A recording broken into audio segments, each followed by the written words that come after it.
Sorry, मुझे अभी बताया गया मथुराम जी को 2 करोड़ रुपए की फिरौती की कॉल आई थी। तो डैलस गया, डैलस में मुझे कहते हैं भैया हम आपसे मिलना चाहते हैं।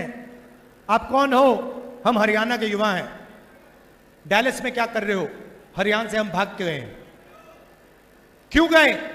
हरियाणा में रोजगार नहीं है, हरियाणा में महंगाई है, हरियाणा में हम अपना सपना पूरा नहीं कर सकते, इसीलिए हम अमेरिका गए। कैसे गए? खेत बेचकर, 50 लाख रुपए देकर, कर्जा लेकर गए। कहां से गए? दिल्ली से इस्तांबुल, इस्तांबुल से कजाकिस्तान, कजाकिस्तान से साउथ अमेरिका, साउथ अमेरिका से सूरीनाम, सूरीनाम से पनामा, पनामा के जंगलों से निकलकर हम अमेरिका गए। अभी तक हमें नहीं मालूम कि हमें वापस भेजा जाएगा या नहीं। क्यों गए? करने को कुछ नहीं है। किस रेट पे आपने कर्जा लिया? 2 रुपए प्रति महीना।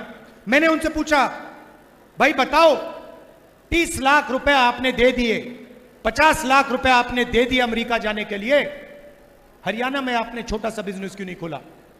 हरियाणा में आपने दुकान क्यों नहीं खोली? हरियाणा में आपने छोटी फैक्ट्री क्यों नहीं खोली? उन्होंने मुझे कहा राहुल जी, हरियाणा में छोटी फैक्ट्री, छोटा बिजनेस सफल हो ही नहीं सकता, इसलिए हम अमेरिका गए हैं। उसके बाद कहते हैं राहुल जी एक काम कीजिए हमारे लिए। मैंने कहा क्या? कहते हैं राहुल जी हम अपने परिवार से नहीं मिल सकते, 10 साल के लिए हम अमेरिका में फंसे हैं। अगर हमारे पिता की मृत्यु होती है, माता जी की मृत्यु होती है, हम अंतिम संस्कार तक नहीं करवा सकते। हमें वीडियो फोन पर अपने पिता माता का अंतिम संस्कार करना पड़ता है। सच्चाई है, यह हालत है हरियाणा की। राहुल जी आप जाइए, हमारे परिवारों से मिलिए और उन्हें कहिए कि हम ठीक हैं। मैंने कहा भैया आप वीडियो कॉल पे तो बात करते हो, मेरे जाने की क्या जरूरत है? कहते नहीं राहुल जी, वो हमारी बात मानते नहीं हैं, वो सोचते हैं कि हम झूठ बोल रहे हैं। आप जाके उन्हें बताइए कि हम ठीक हैं, हम अकेले हैं, सपना पूरा करने के लिए आए हैं, मगर ठीक है। तो वापस गया, सुबह सुबह करनाल गया, 20-25 परिवारों से मिला।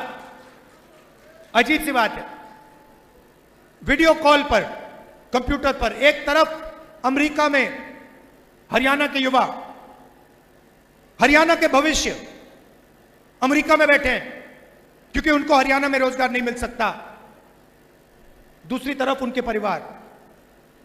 बातचीत चल रही थी, मैं सवाल पूछ रहा था। एक मां मुझे बता रही थी कि उसके बेटे को हर रोज अमेरिका में कोई आके पीटता है, एक्सीडेंट हो गया उसका, पेट की सर्जरी हुई, चल नहीं पाता है, खा नहीं पाता है, वो उसको देख नहीं पाई, मिल नहीं सकती उससे। और जब ये बातचीत कर रहे हैं एकदम से एक चीख उठती है, चिल्लाता हुआ बच्चा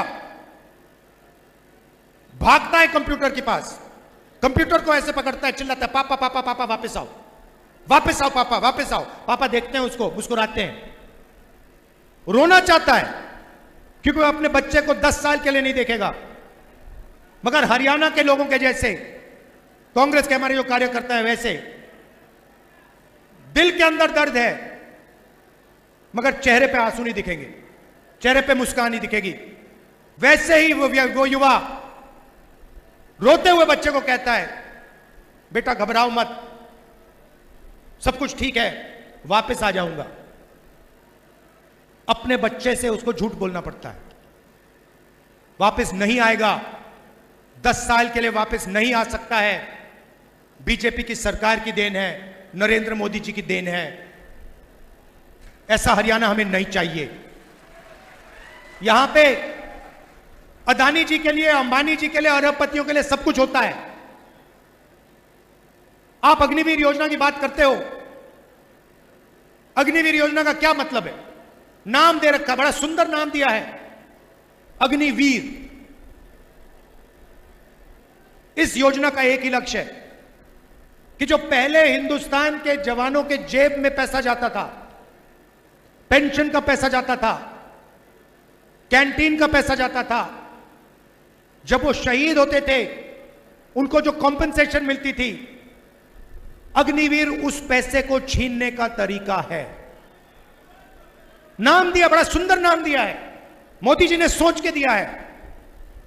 देशभक्ति की भावना है, उससे खिलवाड़ करने का यह नाम है। उसको अग्निवीर योजना नहीं देना चाहिए नाम, उसका सच्चा नाम है अदानी योजना।